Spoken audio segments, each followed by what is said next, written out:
welcome to our JANN session. If you'd like, you can change your name to first name, last name, or your pseudonym, and just add your primary discipline. So when we get to the networking aspect, we can know who it is that we want to reach out to, right? This is the JANN Virtual Teaching Creative Courses Symposium.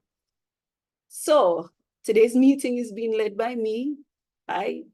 I'm Chevonnese Chevers Whyte. Everybody calls me Chevy, and I am the new vice president. I'm the new vice president for the Jamaica Animation Nation Network. So the rest of the executive body on this session, we have Jonathan Roberts, who is our new president, and he will be the last. Somebody said they're not hearing. Is everybody hearing me okay? So far, I am. Yes, hearing it clearly. Okay, awesome. Right, so we have Jonathan Roberts in the session, who is our new president for JANN. This is him, by the way, and he will be the third presentation for today's symposium. We also have Kemar McInnes, who is our training executive, and we also have Shanice Bramfield, who is our current secretary. So we have a few of you on the session. Could you type in the chat? Just type in the chat, or change your name to say, what's your primary function? Are you an illustrator, an animator, a rigger, modeler? And by modeler, we know in animation that means different from modeling, right? Writer, musician, So I see Jonathan has up on his profile producer. For myself, I would put myself down as a producer as well, and educator. Anybody else would like to volunteer? You can type in the chat, or you can change your name. Hello, Jasmine. All right. So today, Sassy Philip says he's a graphics and he's a motion graphics artist and a graphic artist as well. Thank you for that, Philip. And as we go through the day, I'll be able to identify some other persons. Robert Patmore changed his name to say educator and 2D animator. Thank you for that, Robert. Shawnette says educator and system analysis. It's an IT person, so we need more IT persons being involved in animation. So to definitely link up Shawnette when it's time. Wink, wink, Shawnette, when it's time we have the networking session. So today, it's the JANN Teaching Creative Courses Symposium, and I'm going to introduce you to that a little bit. After the introduction, I'm going to invite Robert Patmore to do his presentation. Sorry, Robert, you're the first presenter. Then I will present on my topic, then Jonathan Roberts, and then once he's concluded his session, we're going to come back to this presentation and just give a little bit more about JANN. So this is the second annual JANN Teaching Creative Courses Symposium. Welcome back, Shawnette. Last year, Shawnette actually presented in the first symposium. So thank you for returning. And we had topics like Get Introverted, Delivering Creative Courses, Challenges and Possible Solutions, and Simulating Animation Studio Practices in Online Spaces. So this year, we are continuing the tradition, and we have our second Teaching Creative Courses Symposium, and we're going to do this next year. So if you're an educator, or if you know of educators and they would like to have a space where they can present on, either their research or their thoughts on what they're doing with creative courses, they can follow us on all our different spaces so that they can see when the call is made, and then we usually send out the call, and that's maybe 2 months in advance, and then you submit your presentation. And it's not even a presentation, it's like a short little snippet on what you're thinking of presenting. And then we will notify you if your presentation has been accepted. And then the following month, you're added to the roster. So we're hoping that next year this can be larger.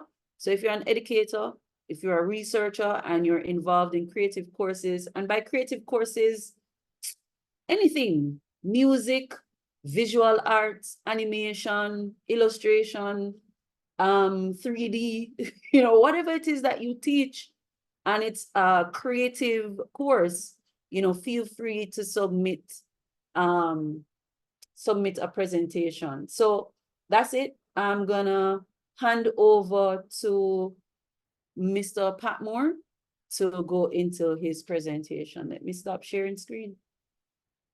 All right, great. We're just checking in, Chevy. All right, thank you so much. No problem.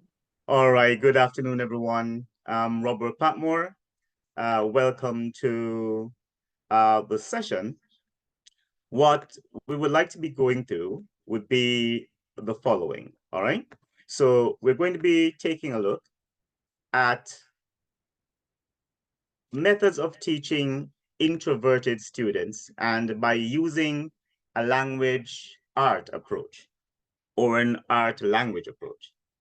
Now, before we're able to fully understand what this process is, I know we were not asked to take any writing tools with us, but I'm going to be asking just for you to indulge me a bit. So if you have a writing tool, please feel free to do so. If you do not, I am requesting that you use your fingers to either gesture what the commands are or the tasks are, and to see if you're able to do what is asked. So here we are, guys. Now, the first step of task number 1, what I'll simply ask for you to do is to write the letter P. Now, if you have a writing tool, you can simply use it to write down anything. If you do not, you can draw on the table or on the wall just to try to make the gesture to see if you're able to complete that task. All right? So if you're able to write the letter P, I'm going to be asking that you next write the letter I. Okay?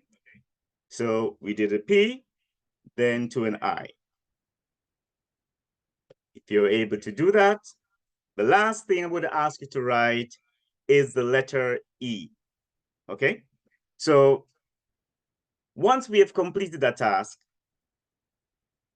I'm simply going to ask you to, as a recollection, see if we could evaluate what we are doing through this process, all right?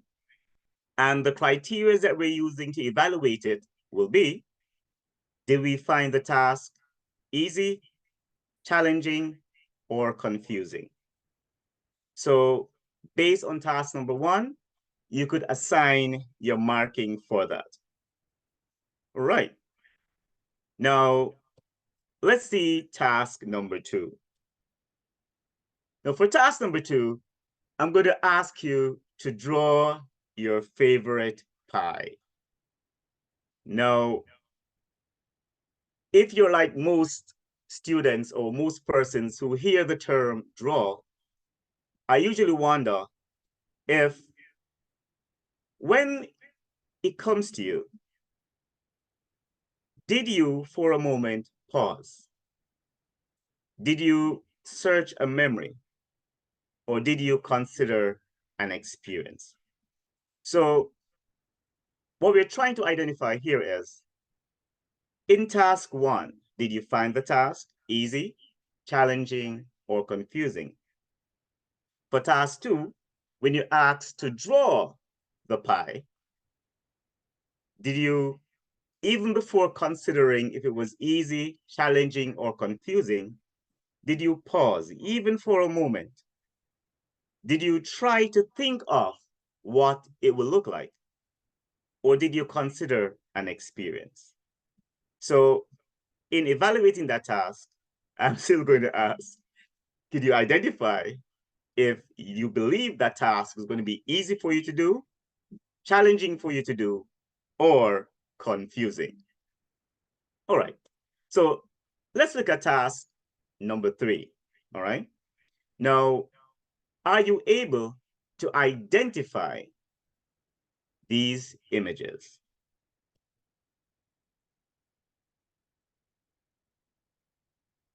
So in the same process, I'm going to be asking you to do the same method, all right? So just simply identify, if you can identify these images, just simply try to record. Do you find them easy to identify, challenging to identify, or a bit confusing? Now, to our fourth and final task.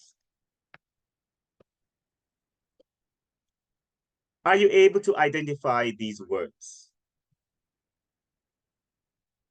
Now, if you're wondering the dialect they're from, hopefully that should give us some more clarity as to where we'll get them, right? So we have Spanish terms, Danish terms, and Hebrew. Now, same rating. Do you find identifying them easy, challenging, or confusing?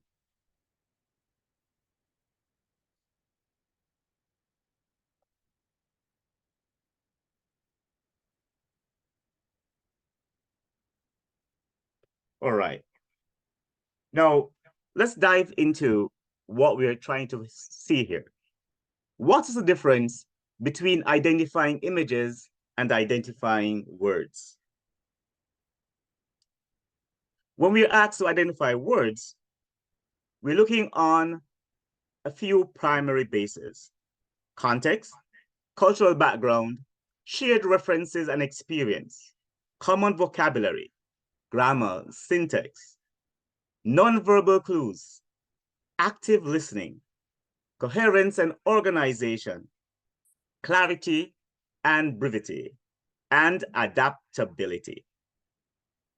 When we're asked to identify images, we base them primarily on context, cultural background, shared reference, and experiences. Now, as we look at the process, through the language of art, teaching introverted students.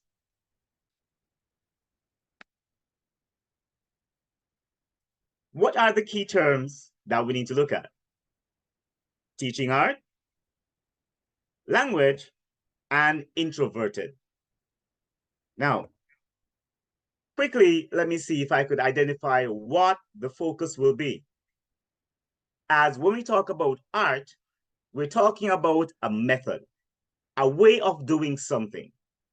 In a way, we will hear the art of war, the art of public speaking, the art of negotiation, the art of teaching. So initially, what we're looking on is the way in which we are doing something. What about language?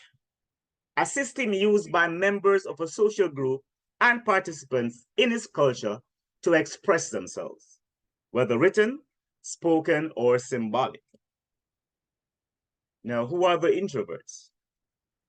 Those who would seem to appreciate investigating and observing the views shared in a discussion before sharing their own view.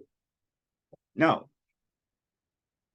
as a learner who grew up in the education slogan, reading, writing, and arithmetic, it's easy to understand why the notion of the core subjects would be math and English.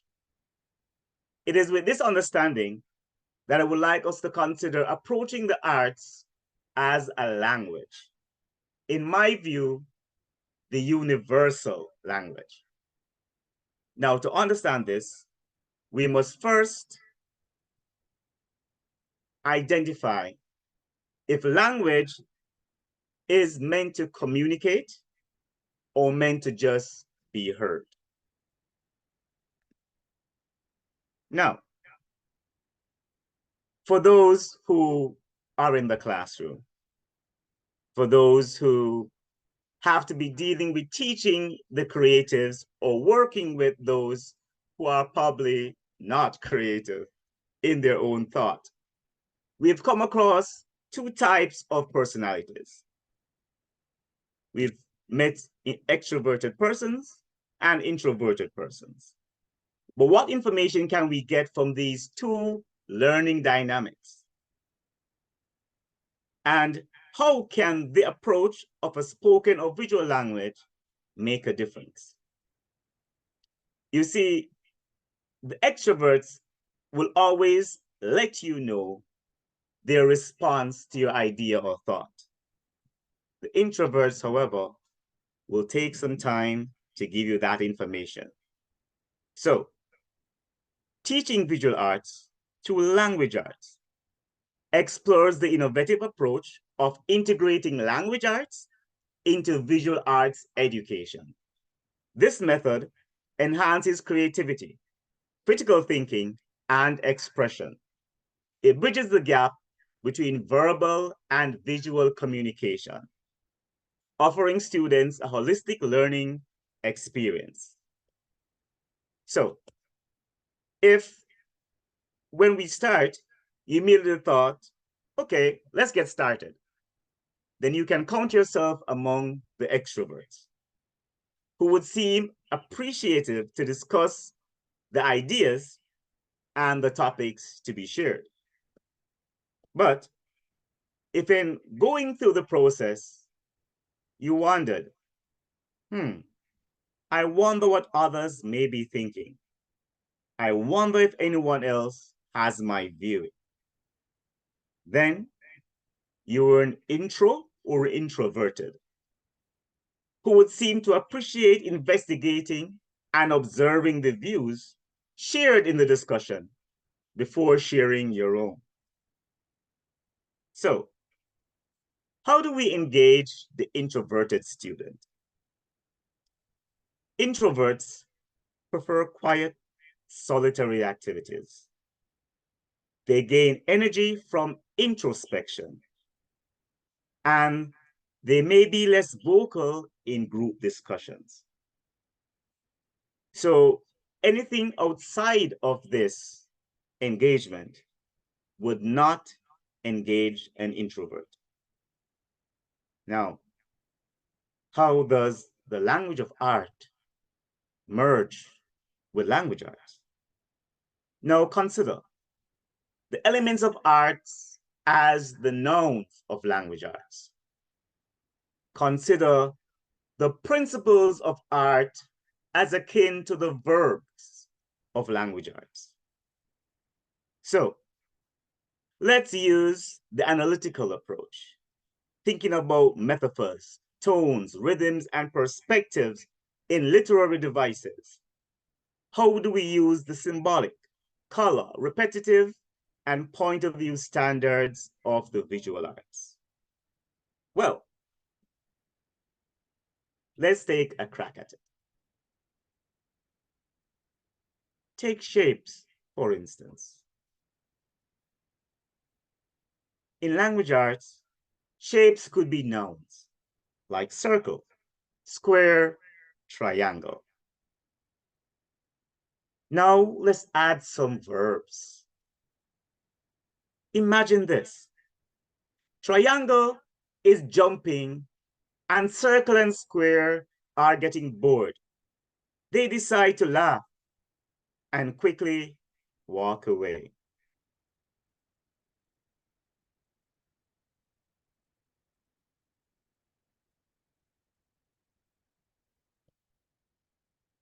Boom. Right there, we just made our artistic sentence. Take contrast, our artistic verb. In language, contrast spices things up by comparing like, broken and whole, hard and soft, strong and weak. In art, however, contrast is the magic sauce that makes things pop. Ever heard of rhythm and movement? Well, in language, rhythm and movement together help to shape how a piece of language feels when read or heard, affecting the emotional impact and readability. In art, it guides your eyes around the art. Now, imagine teaching your classes this way. Hey, class, today. Okay, I think we lost Robert for a moment there. Okay, he's back. Yeah, so we're back. All right, guys, thanks so much for waiting. So what happened here is I wanted to say, if we would allow our students to think of looking at these sentences as colors and these verbs as patterns, identifying what they are going to be using and how they will be using it. So then your classes would be a whole new venture,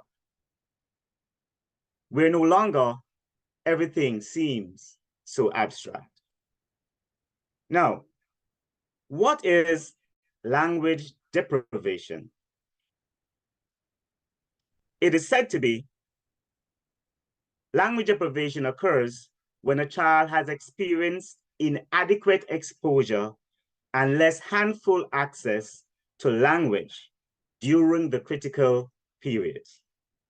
Now, if a child can be deprived of a language, the less you speak to them. Can a child be deprived of art, the less you show it to them? The key concept in evaluating or engaging introverted students, we have to identify, observe their body language, facial expressions, and level of participation.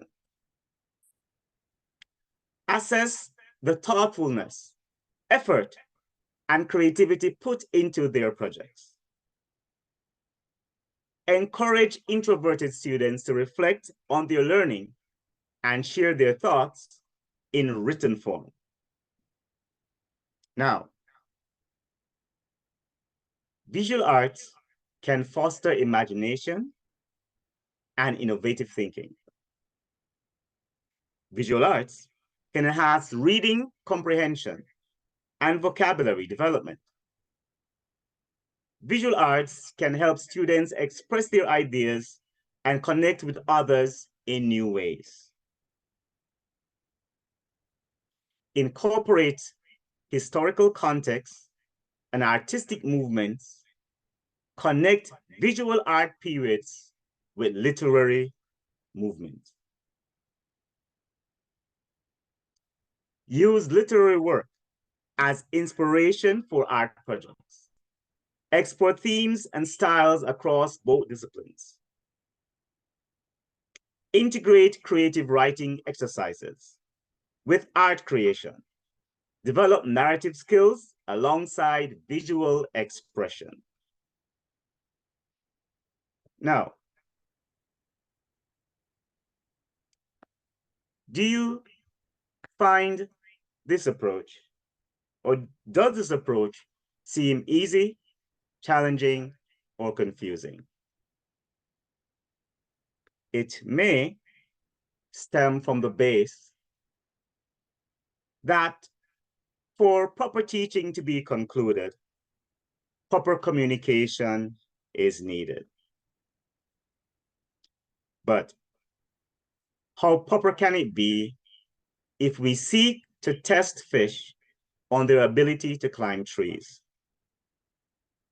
You see, no proper engine operates without the practice of steam, as without this, potential energy can never become kinetic. All right. So, in conclusion, teaching introverted students effectively requires an approach that values their distinctive learning styles while fostering an inclusive environment for all. By integrating visual arts with language art concepts and aligning these fundamental math and English principles, we create a rich, interdisciplinary learning experience. This strategy not only respects the introverted learner's strength, but also demonstrates the interconnectedness of core subjects, allowing students to see and appreciate how concepts from math and English can enhance and inform their understanding of other areas. Ultimately, this inclusive method ensures that both introverted and extroverted students can excel, fully engaging with the material in a way that resonates with their individual learning preferences. Thanks for joining. Now, you can view my open draft for more information on this approach. It will be available on contact or by simply scanning the QR code. You'll be able to get access to the website for free viewing of this book. Now, based on what we had asked in the beginning, do you feel free to share the results from task 1 to 4? And also, based on these results, what do you think is highlighted in the way we learn using words versus images? Inevitably, not all students find it easy to express themselves the way we do. Now, persons usually say, kids hate to read. But actually, I have found that maybe kids just don't like to read what we read. So, one key thing that allowed me to identify this connection between language and art, we find concept and context in what we find or in where we find interest. All right, thank you so much, Robert. Wow, that was interesting. And you put me to shame because I have a book and I don't have it in my presentation. So you put me to shame, Robert. Thank you. Thank you for that. So I'm gonna go directly into my presentation now.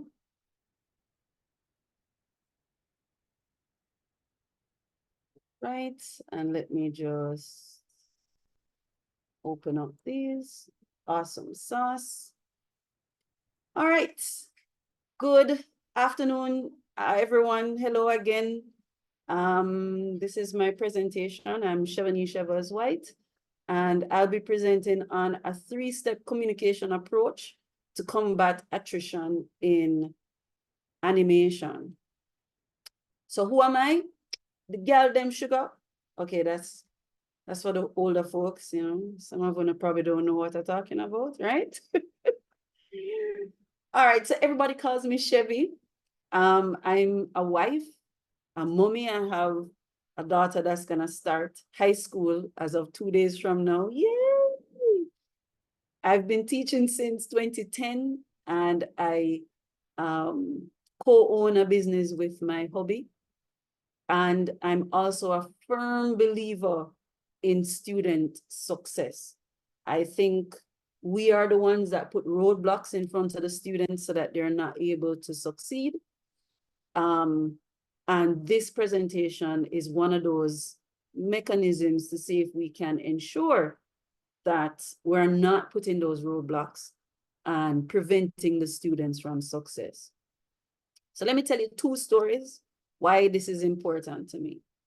You know, growing up in the educational system, and I know some of you can testify with me, you know, they made things that just made you feel weird, right? As you needed to fit in this cookie cutter box, you know?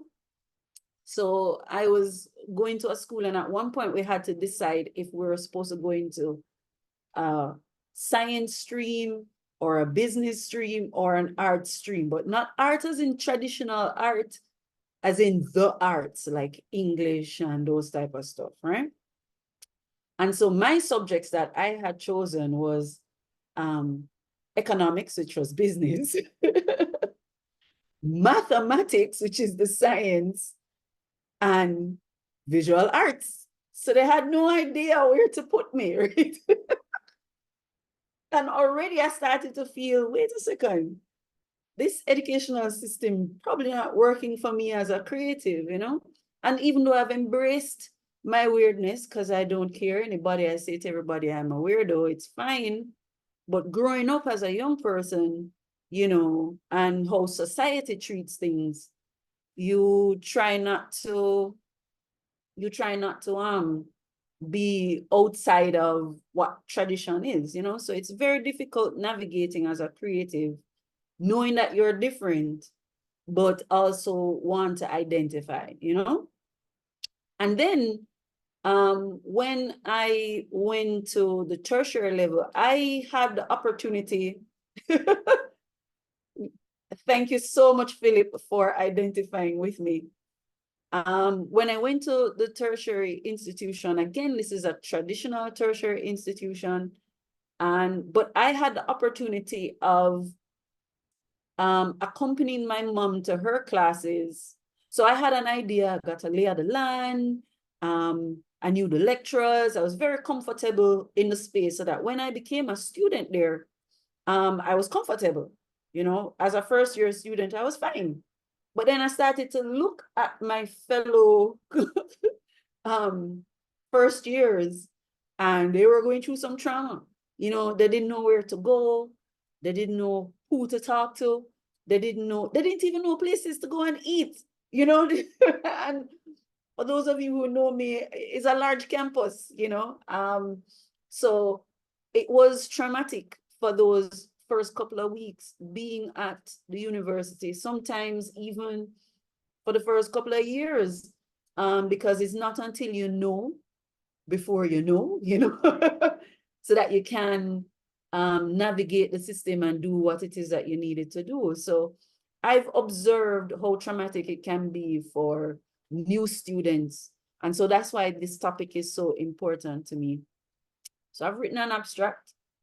Students often enroll in a tertiary animation program, but then depart the program at various points, citing multiple reasons.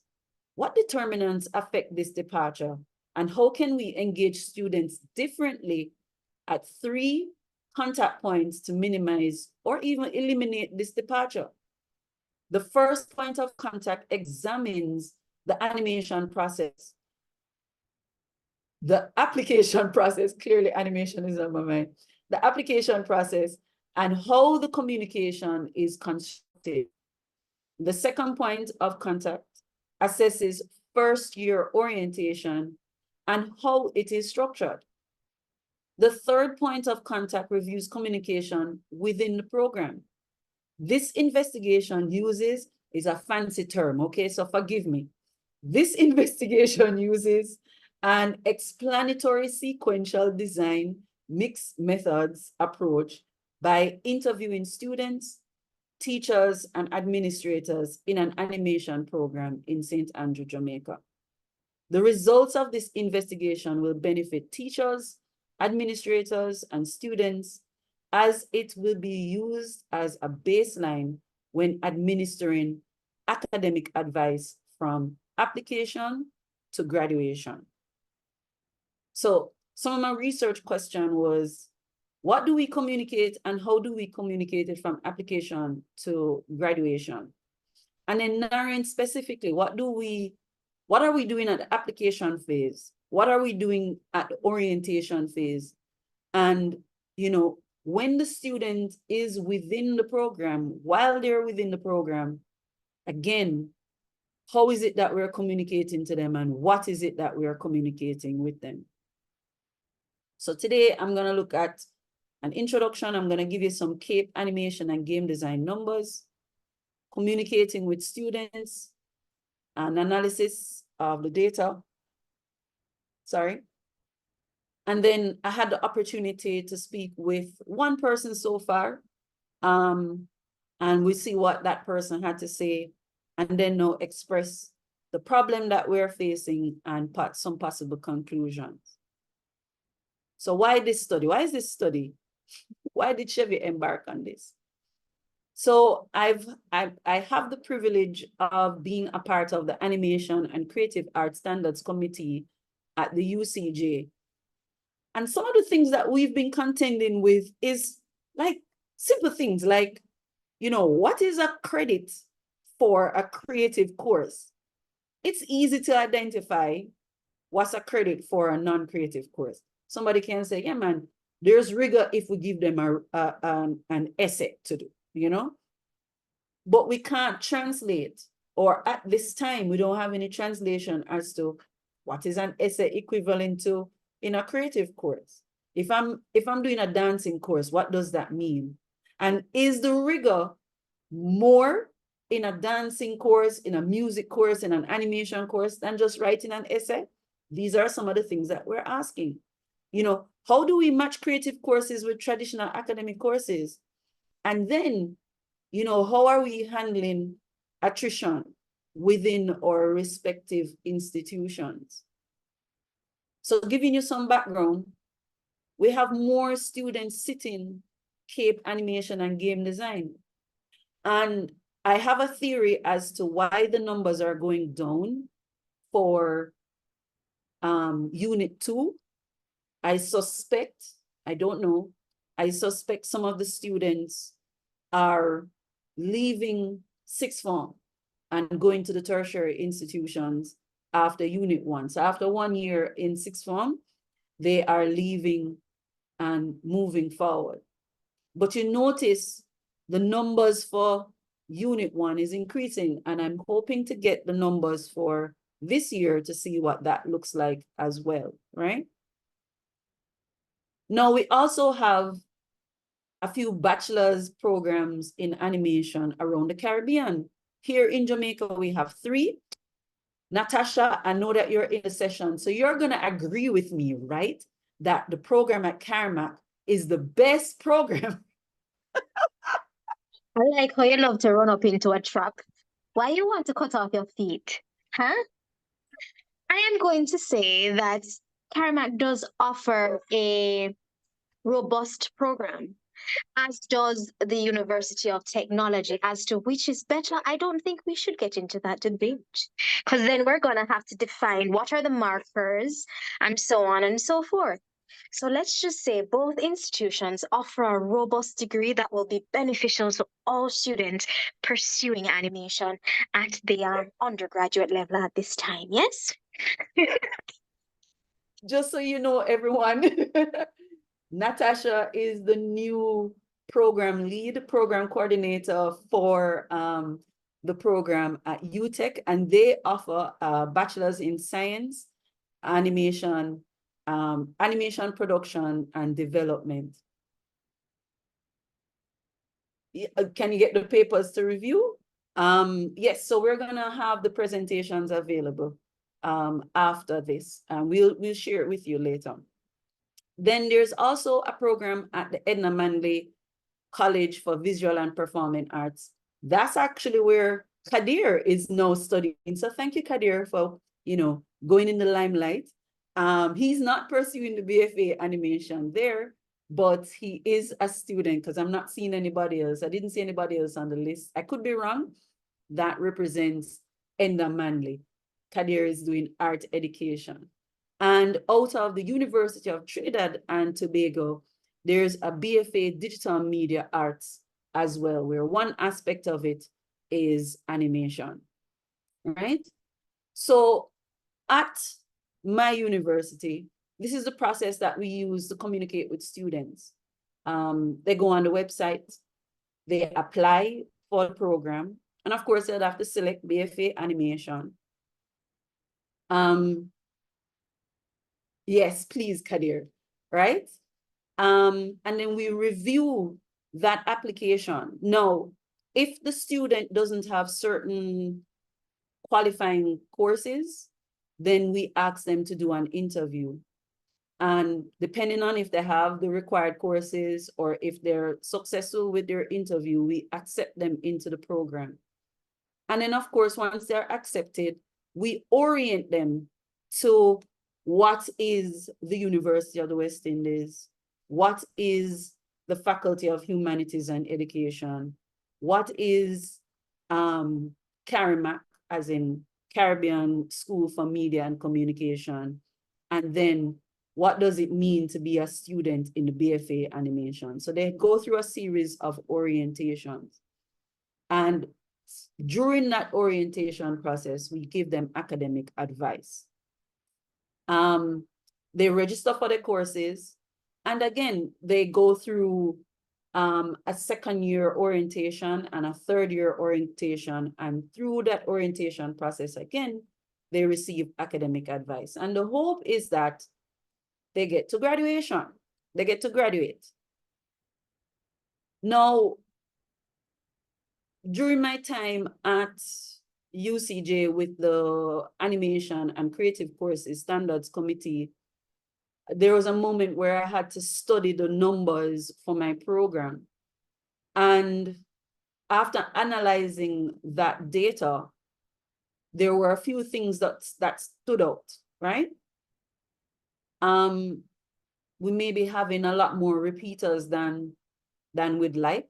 So we were studying the class numbers, but the class numbers could be affected by the number of persons who are repeating. Some persons as well could have transferred out of the program. So we've had students who have transferred to the film production program, to digital media program, and even outside, so to marketing outside of the faculty as well. Then what we were seeing was that the numbers were being affected by the status of the student, because full-time students are required to do up to 5 courses, and part-time students are required to sit up to 3 courses per semester. So, you might have in one class where, you have a large number of students because we have both full-time and part-time students in there. But then you could have not a class and the number is smaller because the part-time students didn't choose that course because they've reached the limit. They've maxed out the number of courses that they could sit. COVID-19 also affected our numbers. I mean, it affected everybody. It affected students from applying to the program. Students who were within the program, they opted to take a leave of absence, which meant that that's just taking a break for them to return. And I've had a few that has returned. I think I have one outstanding student who hasn't come back yet since COVID. And then we had some students who dropped out because of COVID, because they have to go and work to, help out the household with food and those type of things. Then another thing that we were finding that was affecting the numbers were the prerequisites. Sometimes students weren't pursuing, I don't know, it's explained to them, but sometimes they weren't pursuing the prerequisite that they needed to sit the course that they were supposed to sit. or they fail the prerequisite and have to repeat the prerequisite. And so because of that, they're not able to sit the next course, which affected the class numbers. And then, of course, attrition, where students were dropping out of the program, that was affecting the class numbers as well. So I had the opportunity to interview one student so far on their experience on dropping out. So she started the program and eventually did not get to complete the program. So I'm going to tell you her journey. So she applied. She was actually transferring from another program. So she was already a student within the institution, saw the animation program being offered, and decided to transfer into the program. And we accepted her based on her technical drawing grade. But then when it came on to orientation, because she was coming from a different faculty, we said, when we were communicating orientation information, we said, like we would say, go to room 1 in the faculty. She got lost. She had no idea where to go. And so she missed orientation. All right. And then she went to, at the time, well, we now have one, she went to the undergraduate program coordinator for my department, and she got some advice from the coordinator. But she is a very introverted student. So there was some of the advice that she received.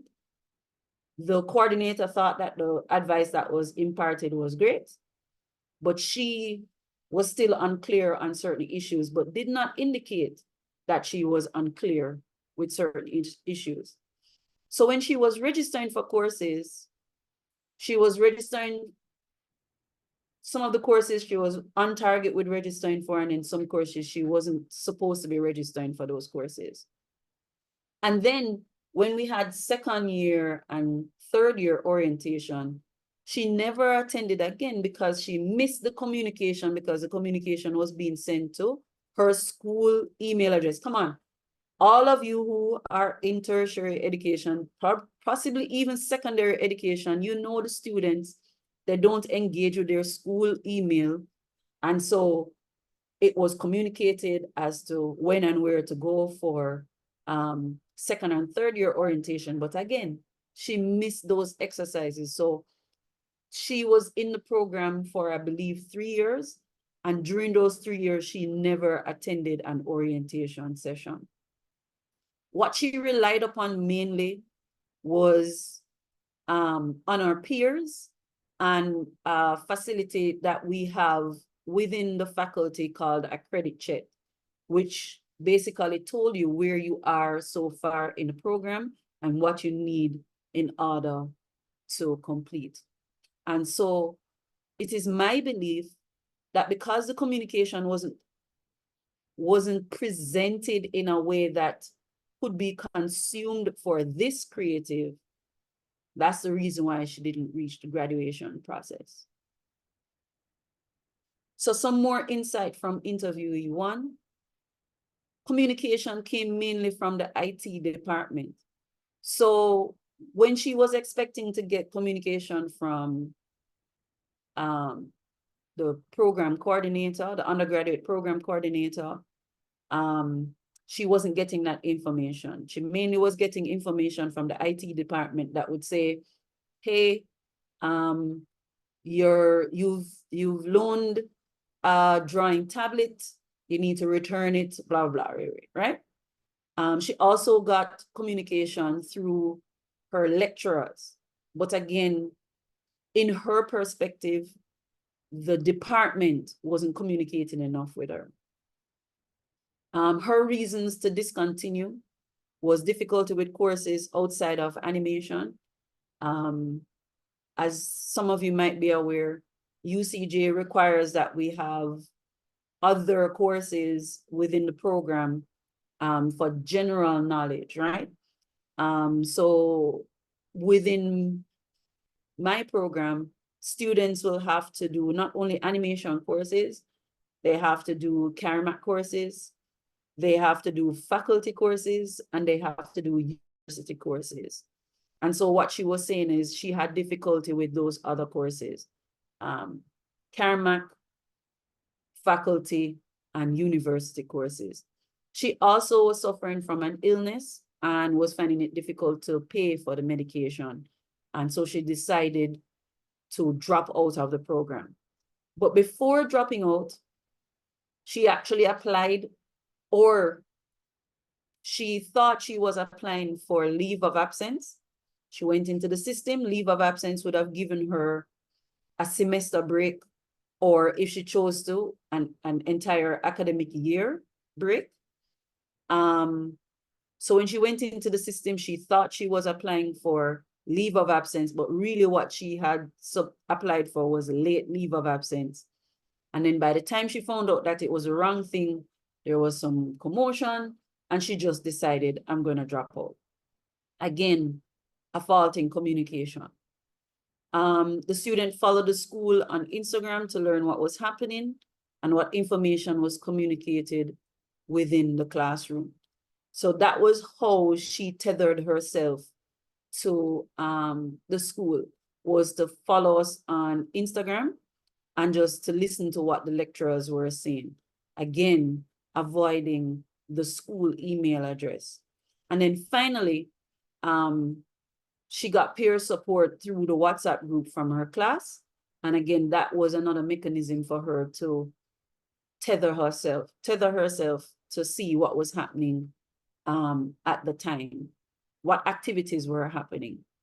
So the problem we're facing as an industry, and let me just read, forgive me, the Jamaican or the Caribbean animation industry will need about 5,000 workers to outsource animated projects from overseas. That was a vision from government of Jamaica, that we would have been like another BPO, you know? So just like how we have persons sitting down in cubicles and they're answering customer service calls, that was the vision for the animation industry, where we would have, you know, large rooms, possibly even cubicles, and persons are working in the animation industry, but they are from projects from overseas, right?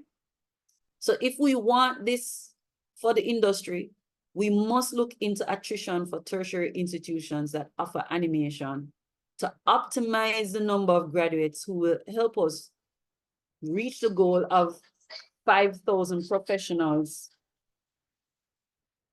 Did I lose you guys? Are you hearing me? Yes, I can still hear you. Okay, all right, no problem. Right. So yes, if we want to reach that 5,000, we need to optimize the number of graduates who will graduate out of these tertiary institutions. So my conclusion is communication must be improved from application to acceptance, orientation, academic advisement, and internal communication. And then it must lead, all of those efforts must lead to graduation for the students. And then we'll have more persons who are in the animation industry. And you never know, maybe we can take a full project from a Fox. We don't want project. I'm not gonna go on record. This is being recorded, so I'm not gonna say it. But we could get projects from a Fox or maybe even smaller studios, send them to us. We're working on it, and we're now bringing in additional income into our economy from outside sources, right?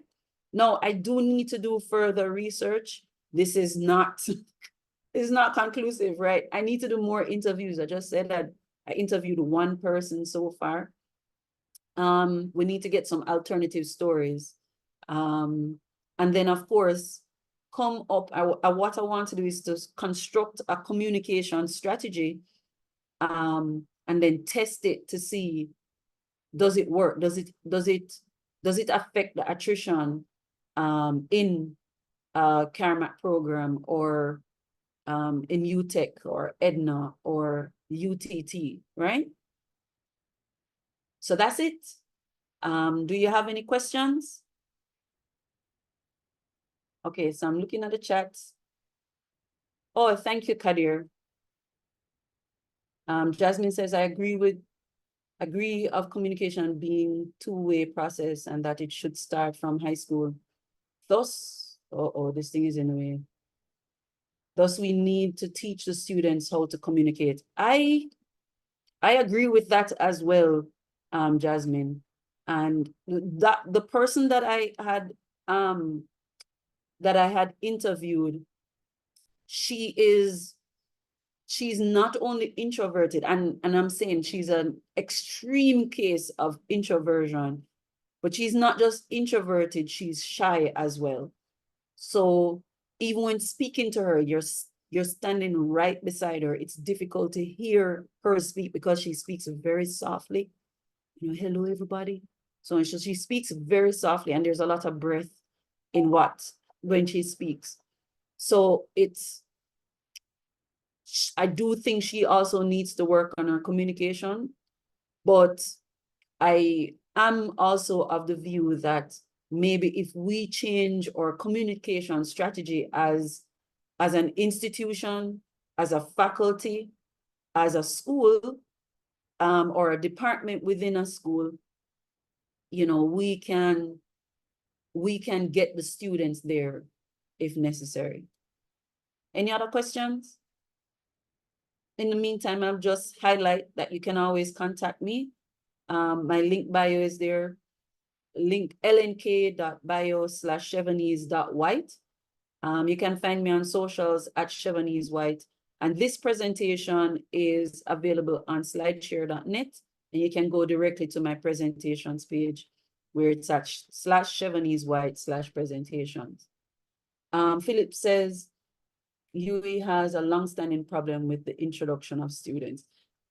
I do believe so, because not so long ago, I was an undergraduate student at UE, and even then it wasn't. And that time it was face-to-face. It was wholly face-to-face. You know, you use paper to register for your courses and all of that, and it still was an issue. Jasmine says there's a psychological perspective that impedes this. Psychological in regards to communicating, and psychological in regards to the student experience as well. Lots of things. So I'm not trying to say that communication is the only factor, but I do think communication is one factor that we can improve on that will get students to graduate any program that they have decided to pursue. You're welcome, Kadir. So if I'm off the hot seat, is there any more question? I'll just do a shameless plug since Robert did it earlier, but I don't have a QR code to scan, but I do have a book, a 2D animation book that I am promoting. I don't know why I didn't drop it in this presentation. I will put the link to it in the chat after this. Let me see. Philip says, faculty who has been there for a good amount of time forget how large and how intimidating the campus is. For 99% of students who attend there, the campus is more than 10 times the 10 times of what they are used to. Yeah, man, you're not wrong, Philip. You're not wrong. So if I'm off the hook, I'm going to 10 times the size. Yes, Philip. Thank you so much for that contribution. So I'm going to hand over to Jonathan. Just give me a moment to make him a host. Natasha, sorry about that. I see that you're trying to enter the session. I'm just noticing it. So Jonathan, I'll take it over to you. And also, you're no host. So if anybody is in the waiting room, if you can just admit them as well. Thank you. All right. Afternoon again, everybody. I am Jonathan Roberts. I don't know why, but the secrecy continues. my webcam decided that it was going to die, so I'm not showing the video. My apologies about that. So share my screen, 1 second. Where is that? At the bottom, there you go. There we go. Share. Okay, so today we are going to be talking about orchestrating creativity, and that is the art of managing creative projects. And I really liked the first presentation where Mr. Patmore spoke about that, where he saw where language and art intersected and how he was able to utilize that to aid his teaching efforts. So today, what we are going to be discussing is how can we equip students with the skills to manage creative projects. So through using hands-on training methods, we will be introduced, or the participants of this discussion will be introduced to frameworks for setting goals, planning workflows, executing projects, and analyzing results. So what we're really trying to do today is just to develop an understanding of the project management principles for creative service, and we're not going to go too detailed in anything. So it's really very, very overview. And how do we implement OKRs for goal setting? How do we apply workflow audits to streamline workflows? And how do we conduct after action reviews for project assessment and team learning? So how did we get here? So who am I?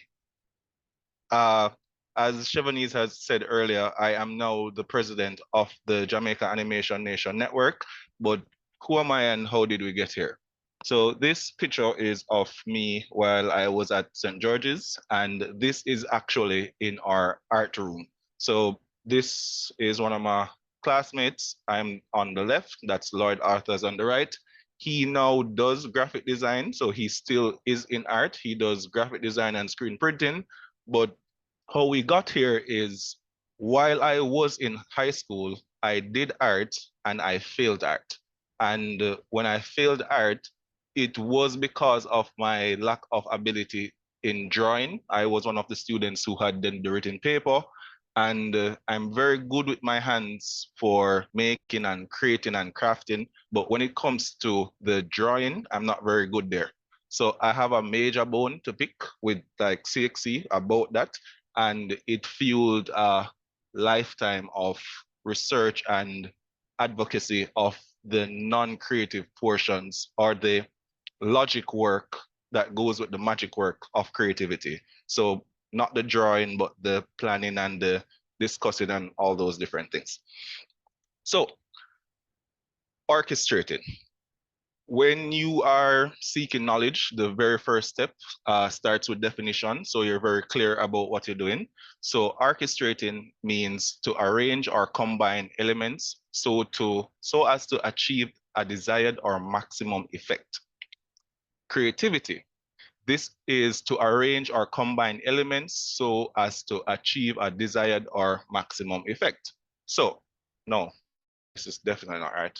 Creativity is to make. My apologies about this. So it is using your viewpoint to make or to bring into the world. So orchestrating creativity, is the act of planning or organizing the elements of your creative processes and systems to produce a desired effect or result. So, So what are the elements of your creativity that you will be manipulating?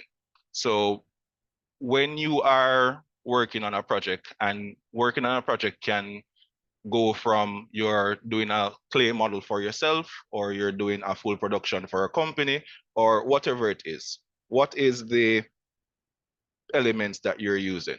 So we have equipment, process, people, materials, environment, and management. And usually those are the causes of the problem, which is the effect. The proper management of your equipment, your process, or the different results. These are the things that when added together in whatever portion it plays out in reality, it gives us whatever end results we go towards. But usually all of the elements will be able to fall in one of these major windows here. So in context of this discussion, what is something that we would want to be bringing into effect, or what is a problem that we'd be liking to solve. So for that, we go to the, one second, I'm not sure if the Zoom bar is across the screen or if it's showing at the top, but this is a graphic for the different careers in filmmaking, and it is asking, where do you fit in? So this focuses on the development and pre-production stage. So it goes through the crew members that will go for story development, the producers, the directors, the casting, and it essentially, it shows you the different career paths that are there where it's cutting edge for film creation. So at the bottom of the screen, you can see the different departments where you have locations, set decoration, props, makeup and hair, costume, art, camera, grip, lighting, sound, special effects. But our focus will be on the story development, producers, directors, and casting. As it's my opinion that while we aren't at the number of creatives that we want, we have a majority of persons who are, they focus on the art and not the business part of the art. So if we are to quantify the number of creatives that we have in Jamaica, we would probably see a ratio of 1,000 people. We have 900 who want to be creative in the sense of they are drawing or they're creating. So that would go along the lines of the character design, the background design, the artwork portion of it.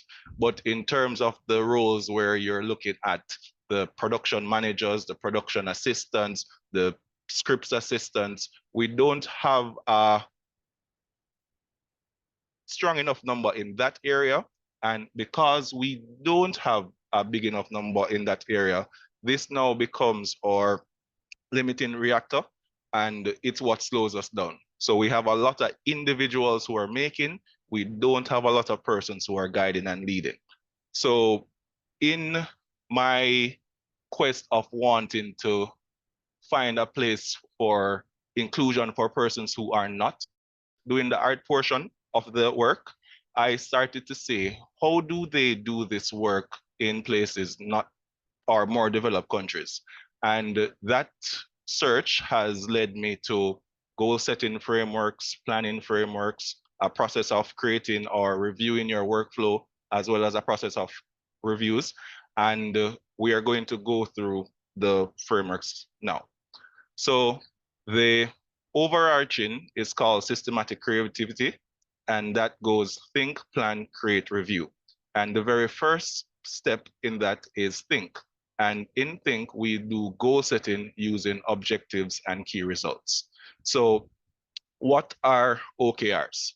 So OKRs, as mentioned, stands for objectives and key results. And these were created by Andy Grove at Intel in about in the 1960s, 1970s, but it's a framework used by teams to set clear and measurable goals. So the main components of OKRs are, so what are the objectives?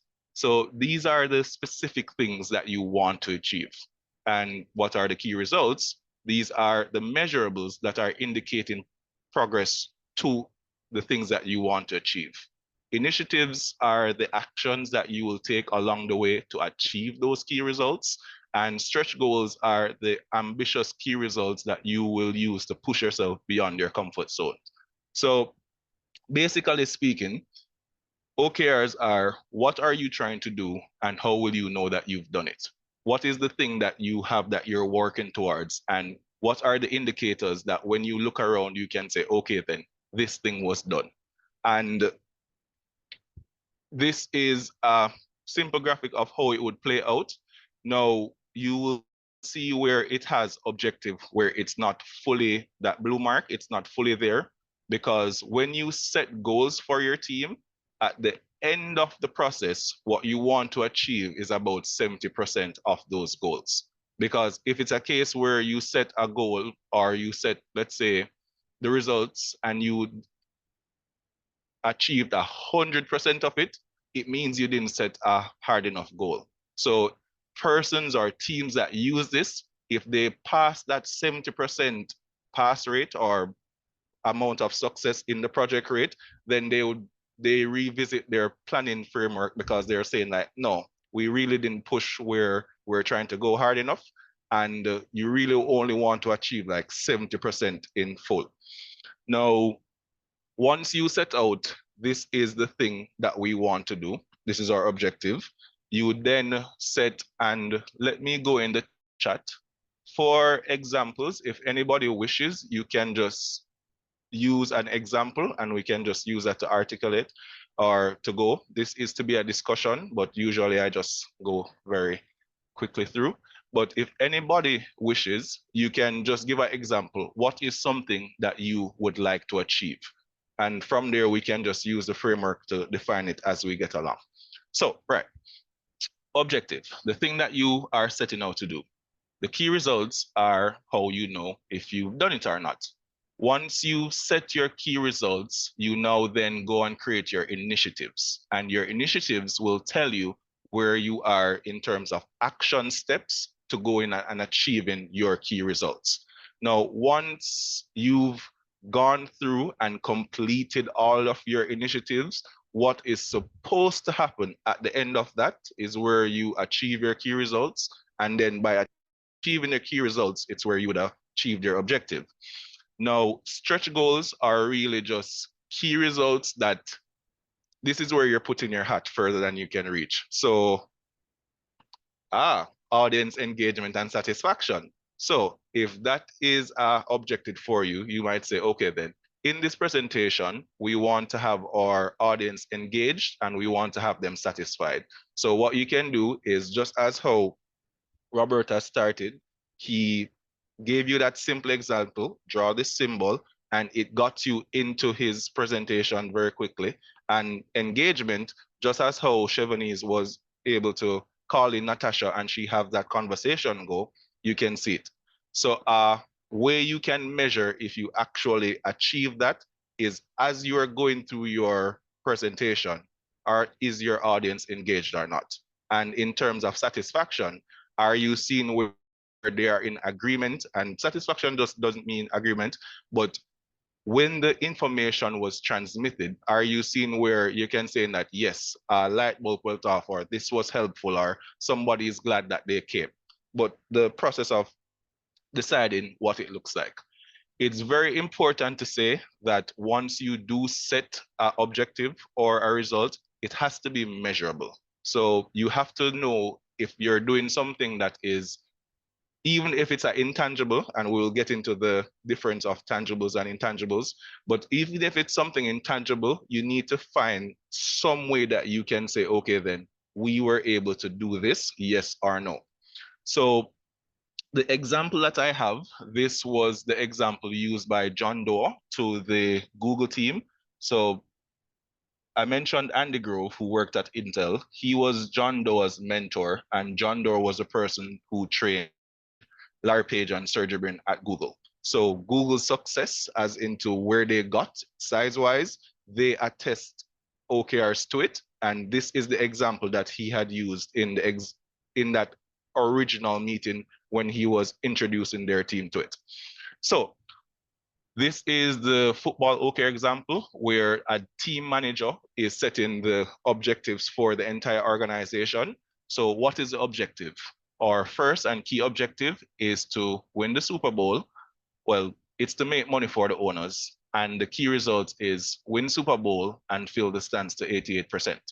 So by saying win the Super Bowl, you can see where you're getting some recognition on the talent side. And by filling the stands to 88%, you're getting recognition on the commerce side. And then you say, okay, then now that is the objective of the overall organization. Let's break this down further and let's go through. So in terms of the person who is dealing with the talent, the head coach, his objective is win the Super Bowl. And the key result is a 200-yard game, third-ranked defense in NFL, 25-yard punt return. And for the head of PR, the fill the stands to 88%, it's one, hire 3 colorful players, always in the news, people come just to see them, persons like them. Get to Monday night games. Monday night football is a very big thing. So you can know that if it's Monday night, somebody is going to come and watch a game. And 3, highlight key players. Build bonds, build the tribe, build relationships. Now, first we see at a executive owner level. Now we see at a management level. And now we look at a supervisor level where we say, okay, then how does this get translated now into different initiatives? Okay, so the objective is 200 yards a game for a passing attack. So the key result is 75% completion. So when they throw the ball from, when the quarterback throws it to the receiver, you have to catch the ball a particular way. And if you don't catch it a particular way, it doesn't count as complete. So by saying that you have a 75% completion rate, you're saying for every time the ball gets thrown, 75% of the time we catch it correctly. So this gives the team something concrete to go away to practice with, to say, okay, then of every 10 balls that are thrown, we're just trying to catch 8 of them. Sorry.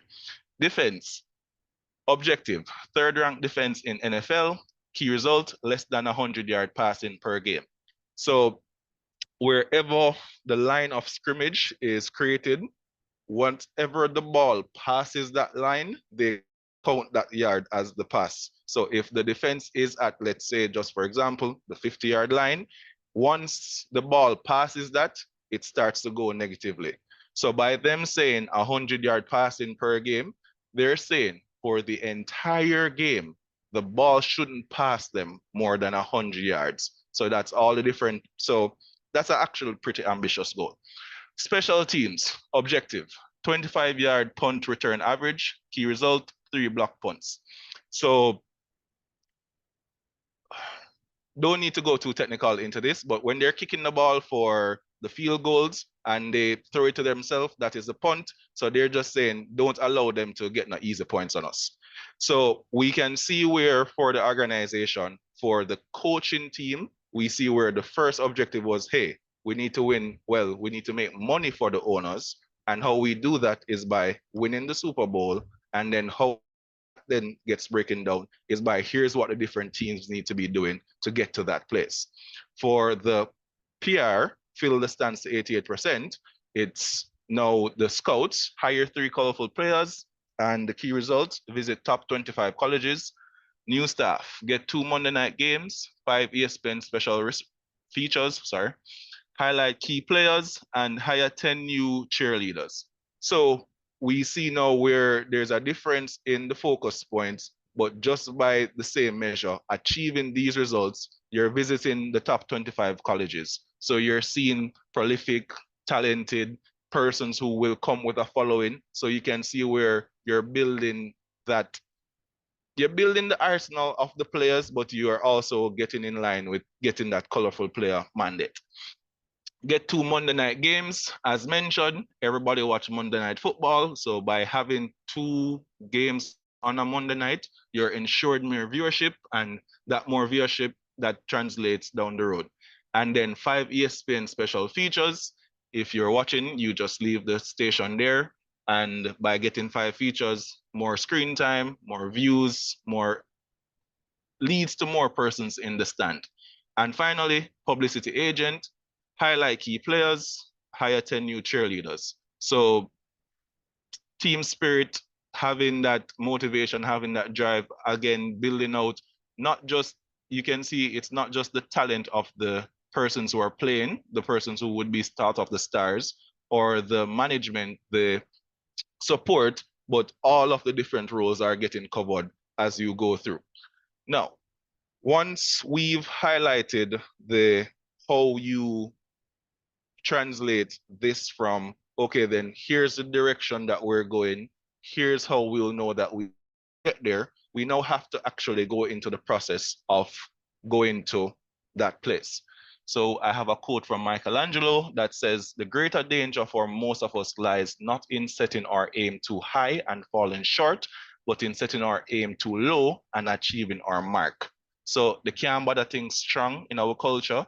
So it's not that most people can do it, it's just that them can't bother do it. So really and truly, the if we think about it, for the persons who we have out here, if they really set themselves to doing their work, they could get a lot more done, but they don't set themselves to it. And it's even worse now because it was bad in my generation, but it's even worse now because persons, as mentioned, are more introverted, they're more to themselves, they're more alone. So just that, okay, then you and your friends are going to try something together, or you have an adventure that you're going to go on, or just the different peer, you have bad peer pressure, but the good peer pressure that will push you to achieve things and so forth.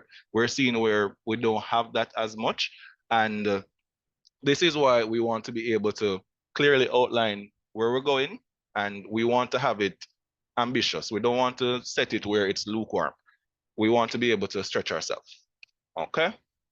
So, plan. And this is done using project management 5 process groups. So we have clearly identified where we are going, and we've identified how we will know if we will get there or not. We've also identified the actions that we will need to take to get us to that point. So now we need to look at how are the resources going to be utilized to actually take us to that spot. So we look at, if you're going to be planning, and we mentioned earlier that we're speaking in the context of film. So we're going to talk about a project versus a production. So what is a project? A project is a temporary endeavor with a defined beginning and end, undertaken to create a unique product, service, or results. And this is from the Project Management Institute. Production is the process of creating goods or services, often involving multiple projects and ongoing operations. Now, the reason I made sure to make this distinction, for tangibles, and this is anything that uses physical goods to, or physical materials to make, it's a much cleaner process to track what is going on when you move from concept to completed. You have a set cost that you're paying for the things, you have your transformative costs, you have your waste, all the different things. It's a much cleaner and it's much easier to track all that's going on. When you're working with creative services now, it's not that simple, because most times the raw material is the ingenuity of the creative person at hand. So it's not as simple, oh, I used $10,000 in materials to do this process and XYZ, because you're looking at not just the material, but the expertise that is involved. So we want to be able to identify that, hey, here's what sorry. Here is what it will look like when you're working with intangibles versus what you're looking like with tangibles. And here's what it looks like for a project versus for a production. So the distinction with a project versus a production is, a project is where the end result is unique.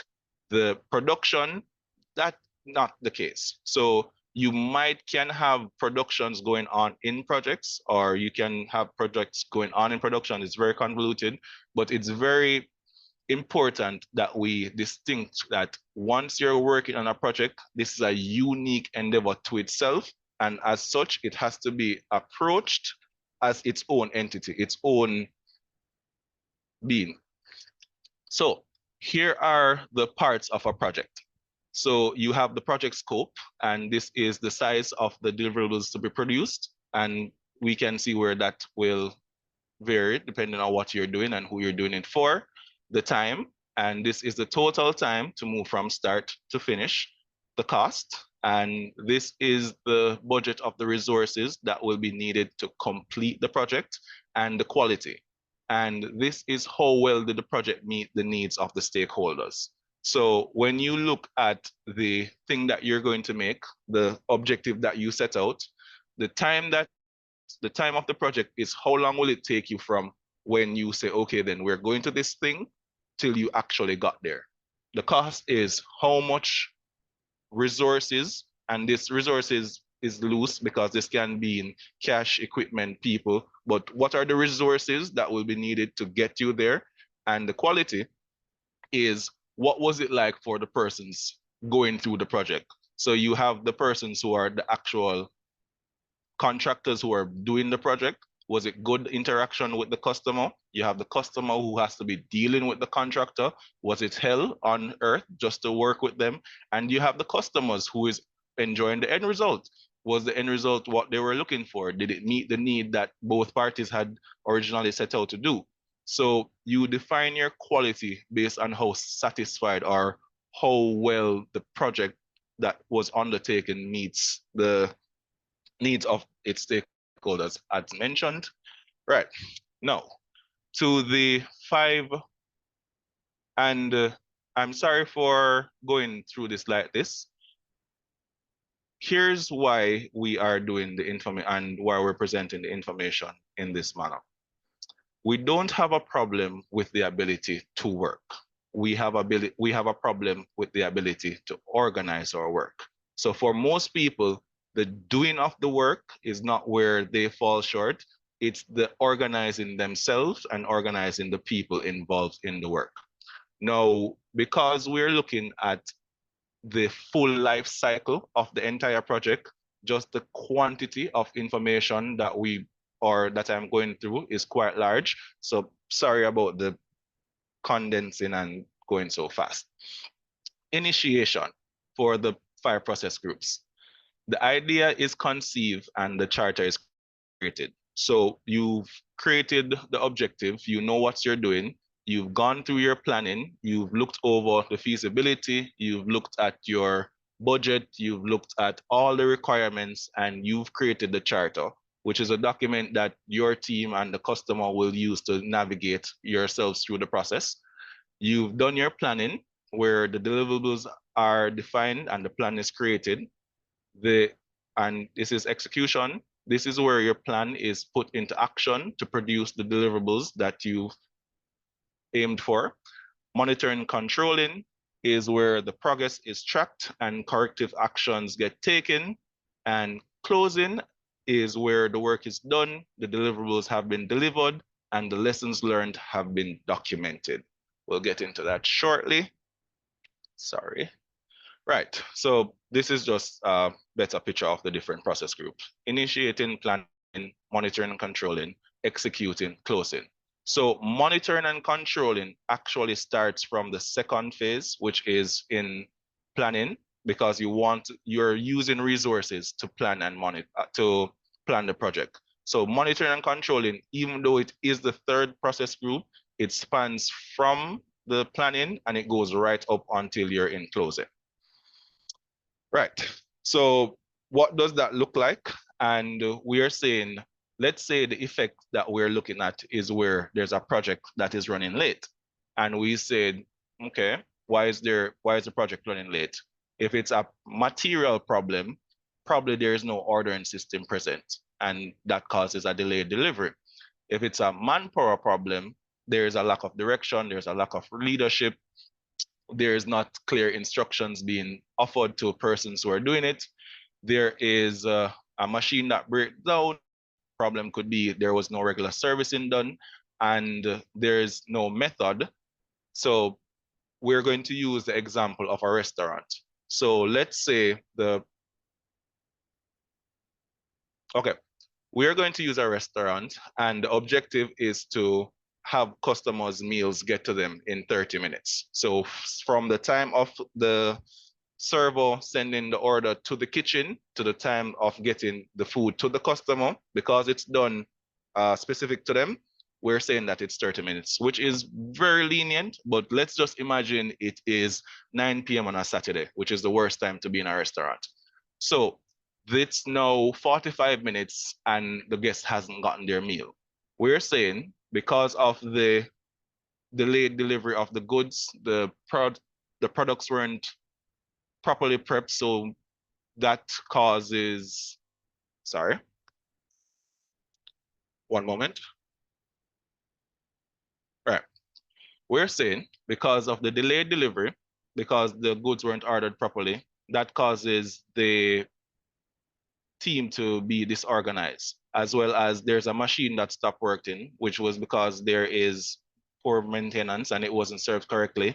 And it's all chaos because we have poor people management and the meal itself is not what it's supposed to taste like because the management method has not been articulated. So there's not a standard recipe that's being followed. It's not kosher. Sorry.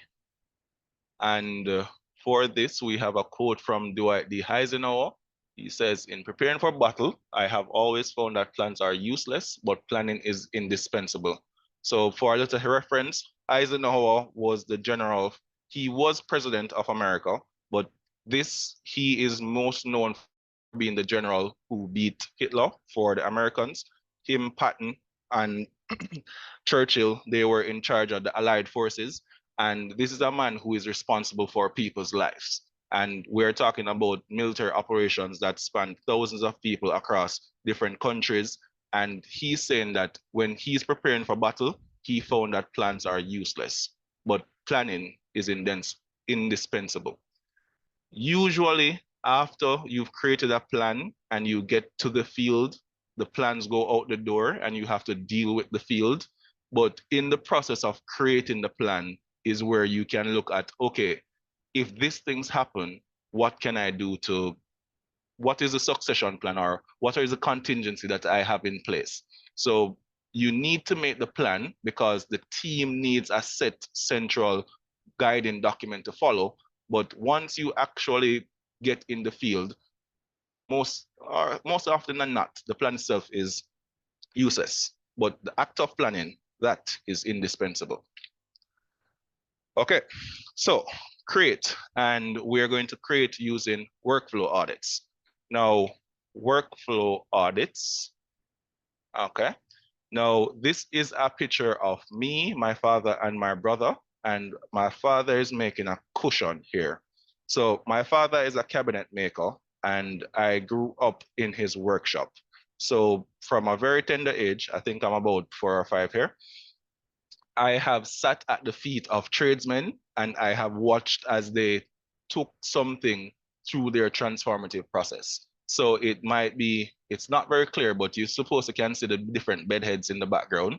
It might be a carver carving a bedhead. It might be a builder making a dresser. It might be an upholsterer doing cushions.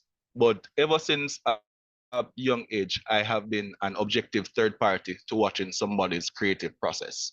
Now, with this in mind, I have worked primarily in the construction industry. And then I went for school, I went to UTech for mechanical engineering.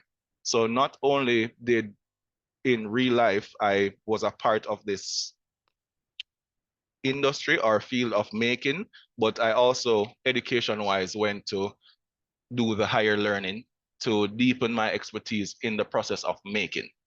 Now, for workflow, that is the sequence of activities that you use to move from concept to completed.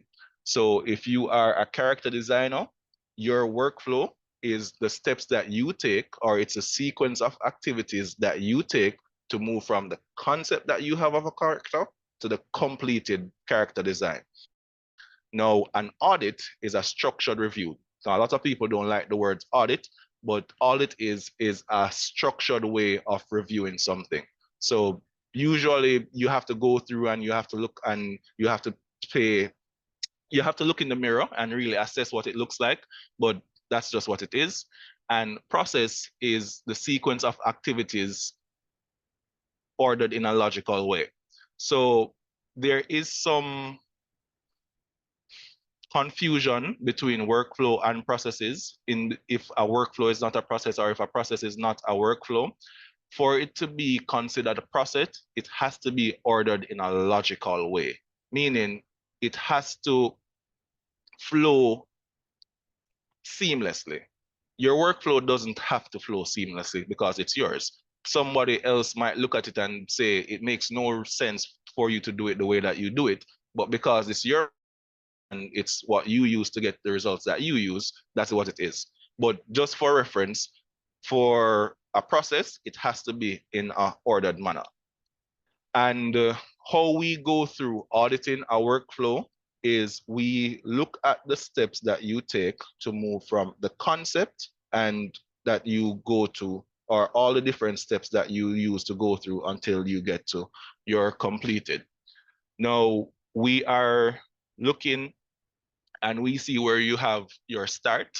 You have task A, which takes 3 days, task B, that takes 2 days, task C, that takes 4 days, and D, 3 days, E, 3 days. Now, the critical path is the length of time that it takes you to move through all of the steps in your workflow.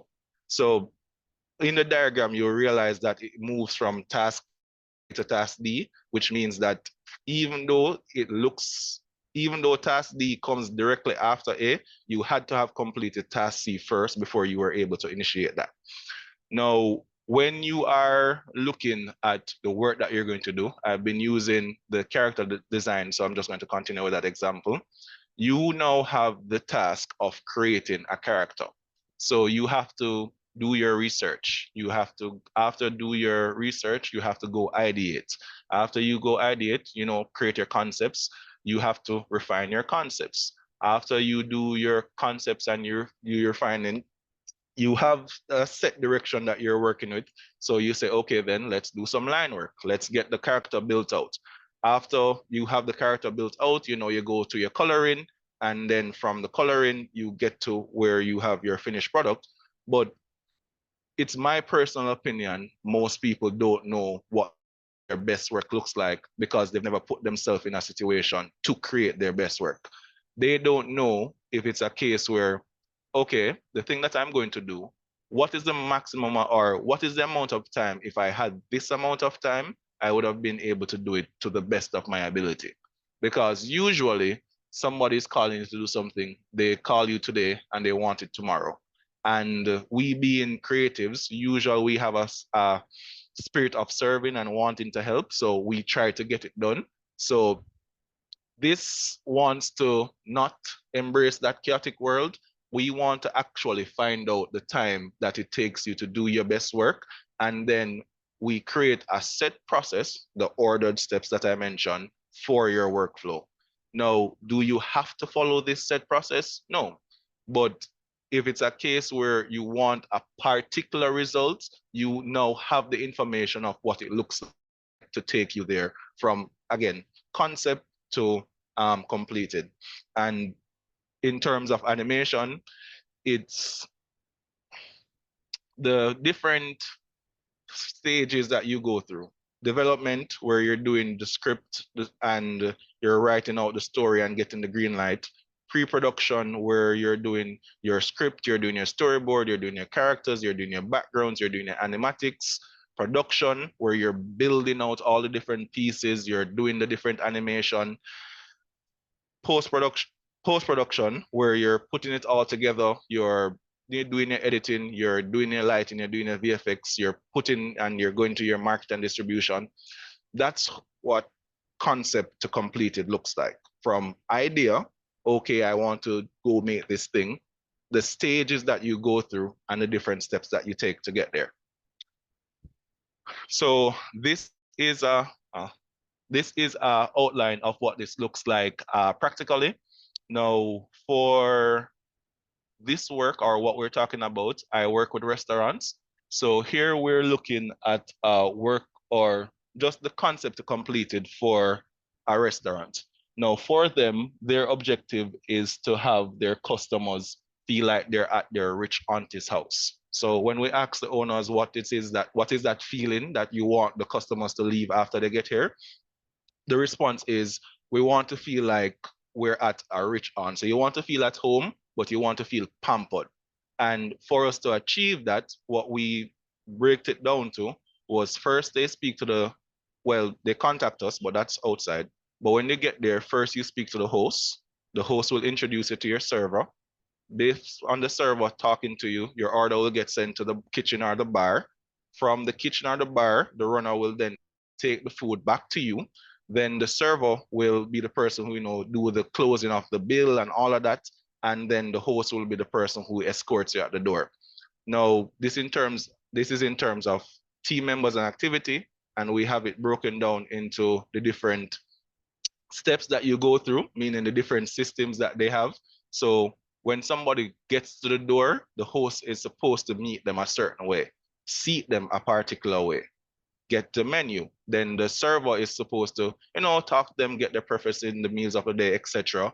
From there, you get the meals get sent to the kitchen, the drinks get sent to the bar. But again, it's moving from concept, we want our customers to feel like they're at a range on out, to completed where they have come, they have enjoyed the food, they've enjoyed the space, they have enjoyed the time, and this is the result that they get. So it's not just the quality of the food, it's just not the ambience, it's just not the server, it's everything together. The bottom of the picture is the organizational structure. We're not going through that portion of it today, but we just wanted to highlight that concept to completed and what it looks like practically. So the creative process requires chaos before a form emerges. I like this quote from Jill Bolt Taylor. So the creative process requires chaos before a form emerges. So out of chaos comes order. And finally, this is the final part of the framework, which is review. We will be discussing after action reviews. And okay, how are we going, guys? Oh, we are out of time. See, we are good. Sila. So this word, it's from the Bible, and it means stop and consider. And that is actually what the review portion of it is once you are doing something, you need to stop, consider, and ponder upon what you are thinking about. But very quickly, in two slides, one, the after action review is just a structured way for you to review you've set the goal, you've planned it out, you've done the work, and now you're going to review how your team did. So what you really want to do is you want to make this patternable, or you want to make this routinable. So each time you do it, because you're not going to just do the thing that you do for life once. So every time you do it, you're able to learn from it. So from the end of the project or the production, you ask yourselves 5 questions. What was the objective? Was it achieved? What went well? What went wrong? And what can we do better next time? And to give some more structure around those questions, this is the stealth debrief model. And essentially, you've done something, you've spent time, you've spent money, you've spent effort, people were involved. You want to bring the team together in a particular way to get the best from them so you can actually learn and move forward with it. So you want to set the time. So it's stealth, first S, set the time for the debrief. So people know that, hey, we're going to meet for an half hour at the end of this, or we're going to meet an hour after. Tone, nameless and rankless, meaning there's no positions, there's no ego, there's no seniority, there's just the people who were a part and just the opinions as to what happened. The execution versus the objectives. When the plans met reality, what happened? Did you achieve what you were going to do or not? Did it actually work out? Analyze, and for that you use the 5 whys, where you ask why. Usually by the 4th to 5th why, you will get to the root cause of a problem. And from there, you will write down the lessons learned. So you take a little note as to, okay, then the problems that the team found going through the project, what were the root causes? You note those down, and you want to transfer those lessons to the organization's knowledge bank. And from there, you want to always end on a high note. So you always want to finish on a high note. But again, Sila, I know it was very condensed. I know I tried to cram a lot of information, and how we got here. This is a study that I've started in 2010. It's now 2014. So we're talking about 14 years of working with artists. So being at Edna, studying how people or how creatives, they interact with each other, doing disc assessments with our teams, looking at different management frameworks, testing, implementing, doing not just the research, but actually putting it into physical practice as well. So it is quite a lot, but the thing that we want to be taken away, the most of it, is this. any one of the 4 parts of the framework, the think, the plan, the create, or the review, if you are to look at yourself and your creativity, you already do some orchestrating yourself. You are already trying to maneuver the elements to give you the best or the desired effect that you want. But because this is unknown territory, because this is new land, this is uncharted grounds, unknown language, it's difficult. And again, it's an intangible. It's very easy to track how food gets moved from raw material to final plate. When somebody is tracking how an idea moves from the concept to that final thing, it's hard. So we need clear systems that can be used to say, okay, then this is what this thing is. So while we know it is not tangible, it is semi-tangible. So when we have, or when we do these types of discussions, the feedback I usually receive is in a perfect world, which is admittance of, hey, this thing that you're saying, it could work, but only in a perfect world. The perfect world don't exist. And the only way we're going to get to semi-perfect or even semi close to that is by us going through and doing the actions that we will need to take us there. So from this, any questions? We are beyond our times and we do want to do our networking. And all of the information here, it's referenced across different or 4 documents, the think, plan, create, review documents, and it will be shared with Chevy, as she mentioned. Hey everyone, thank you for that, Jonathan. I'm just gonna ask you to stop sharing screen. If it is that there are no questions for Jonathan. So does anyone have any questions? You can type it in the chat or you can open your mic. So Chevy, Yes. for the example, while we're asking, could you, and let me give credit to the persons where I get that. I go and give you the game. It's called Slides Go. It really changed the presentation or the templates that I use. They have awesome presentations there. So you can go and you might go there. Oh, I think you meant the actual document, not the layout of the talk itself. Okay. But for the example, could you give me, or let's just, while we're seeking the questions before you go to the networking session, let's say just an example objective or just an example idea, and I can just do a quick walkthrough, and from there we move on. Yeah, Jonathan, what was the question? Example objective, just something, a pie in the sky. Anyone have any suggestions? I mean, we could use what Bertram had provided, which was audience engagement and satisfaction, if you want to use Okay. it. Yes. Thank you. Okay, guys. And let's say that my objective was to have an engaged and satisfied audience for this. So my key results would have been 1, clear communication, 2, completing the message, 3, feedback from the audience. Now, in terms of the presentation, was it clear? I fumbled, I rambled. It wasn't clear right throughout. Were we able to complete the presentation? We did get to the end, but we didn't properly flesh out all the ideas as we were supposed to. And was the audience engaged? And that's from what we can see here. So we can say if each of those 3 things is 33% of 100% of me achieving what I had set out to do, clear communication, completing the slides, engage audience, I would have gotten 33%. So we could have said that I wasn't able to meet the objective of what we had set out to do in this conversation. I'm not sure is that clear what I'm saying? That works for me. Okay. And if you're ready, you can go ahead, you can ready to, okay. I am. Okay, well, first and foremost, I just want to thank our presenters, Robert Patmore. I just want to highlight that Robert is teaching at the secondary level.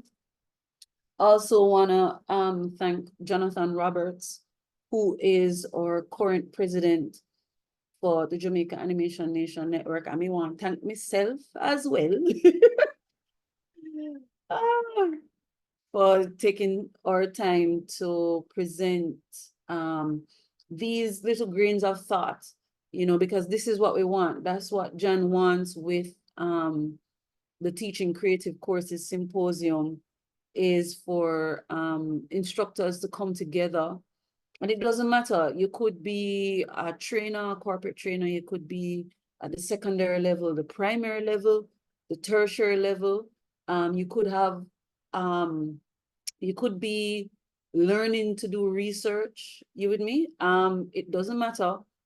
What we want is for us to start sharing our ideas with one another, so that you know, we can take teaching animation and teaching creative courses to another level, so that, you know, we can build economy in Jamaica and the Caribbean. So once again, I invite you all to follow us, and I'm going to share the contact information a little bit later. Follow us. This symposium is supposed to be every year in August. So by about June, July, you should see the cotton. You say August, July, yeah. From about the beginning of July, maybe the beginning of June, you'll see the call for presentations. And again, it doesn't have to be a serious research endeavor. It's just, what activities are you doing and what are you interested in sharing with us in the symposium? So next year, I invite you to return and to hear what the presenters have to offer. And then if you so feel like sharing your thoughts as well, please, I invite you to answer the call for presentations. So just to continue a little bit more about JANN. So next month, we're now looking at students specifically, and we're looking at secondary students. Recently, the government of Jamaica has highlighted that in the sixth form pathways program, that students must complete community service in order to complete sixth form. And so those young persons in sixth form at the secondary level, they are looking for internships to assist them. And of course, at the tertiary level, we have students who are practicing animation. And so what we've done, we're introducing our internship bazaar. And so any student, the QR code is here. If you like, you can take a photo of it and share it with students that you know would be interested in participating in the internship bazaar. If you have a company and you want to be part of the internship bazaar, where you're advertising to say, hey, we would like interns, you know, feel free to reach out to us at JANN so that we can include you on the docket, okay? And in October, we're gonna have animation weekend. We have some exciting presentations that are lined up. Like for instance, one of the first animation project, Johnny Old Boy, Johnny Sad Boy, I always get it mixed up. We're gonna have persons come together from that project, persons who were within it, who created the animation, persons who organized the animation, to talk about that initiative in the 80s, so we can see where animation is coming from in Jamaica. And then we're gonna speak to some business professionals from around the world and locally as well, to talk about how do you survive the business landscape in the animation industry. Right now, we have a contingent from Jamaica that has gone to MIP Africa. So we're going to invite them to speak about what their experience was at MIP Africa and how can we prepare for something like that next year. And then November, we're going to have a networking party where we get to boogie down, right? So we have lots left to do for the rest of the year. And every Sunday, we have Art and Chill, where we invite you to our Discord space. Now we have a JANN satisfaction survey. Where did I put that link? I'm gonna put it in the chat. I'm just gonna ask you if you can fill out that survey to let us know how did we do in today's session. So Jasmine is saying, thank you for inviting me to the symposium. I gained a wealth of information from all the presenters, and I hope to action some of the knowledge gained. Awesome sauce. That is what we hope to happen. So thank you for that, Jasmine. Is there a tutorial for teaching animation? Not at this time, but this is something that we can look into. So what I'm going to ask you to do in the form, if you could just let us know, because maybe this is something that we need to put in our agenda, but not at this time. So yes, that's our form. Then we're going to ask persons to consider becoming a member of JANN. Or next, we usually take on new membership in January, and the membership lasts for 1 year. So once you pay your dues, your membership lasts January to December. And so we want you to prepare for that action to come up. So as soon as we call, we're going to do the call for membership from about December. And then you can ensure that you pay your dues. You can be a subscriber by following us on Instagram, on Facebook, in Discord, and our different social media spaces. But that is really the free content. You're not getting access to the job board, the job notifications. The networking event is really open to members, and sending your productions to market is another service, and with a lot of other things that we do for our members. So we encourage you to become a member of JANN so that you can tap into additional benefits. So here is our all of our contact, all of the spaces that we are, but I'll invite you to go to our link bio, which has everything there. So that is https, and I'll type it in the chat as well, https://lnk.bio/JANN. And there you'll find our Discord, you'll find our Facebook, Instagram, LinkedIn, Twitter, YouTube, and our website, along with our payment mechanism to pay for membership and other forms that we utilize. So I'm just going to ask, we can go up to 3:30 with your permission, so that we can do the networking. Again, I'm going to ask you to just change your name where, you know, it's first name, last name, dash, and what you specialize in. So as you can see for mine, I changed it to Chevonnese Chevers Whyte / producer and educator. So that way, if somebody wants to reach out to you, they know who you are and possibly can ask you additional questions, even if it is contact information or your socials. You can also post your socials in the chat. So if you want persons to follow you, you know, we can actually follow you. All right, so that's it. So we're going to leave the session. I'm going to mute the microphone in the meantime, and then we leave you to interact with each other via the chat. Remember, you can speak with each other privately if you'd like, or you can use the open session where you're speaking with everyone to communicate with persons, okay? All right, thank you so much. Take care, please stay safe. And, you know, I wish you a happy new year for those of you who are in the education system.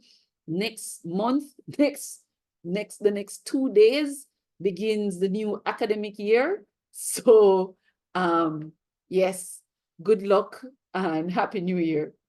Philip, you wanted to say something? Sorry, it's the unmuting. Sorry, that was an accident. My apology. Go ahead. All right, no problem, no problem. So feel free to use the chat, and by 3:30, we will end the session. So I'm gonna end the recording now, and then you can chat freely.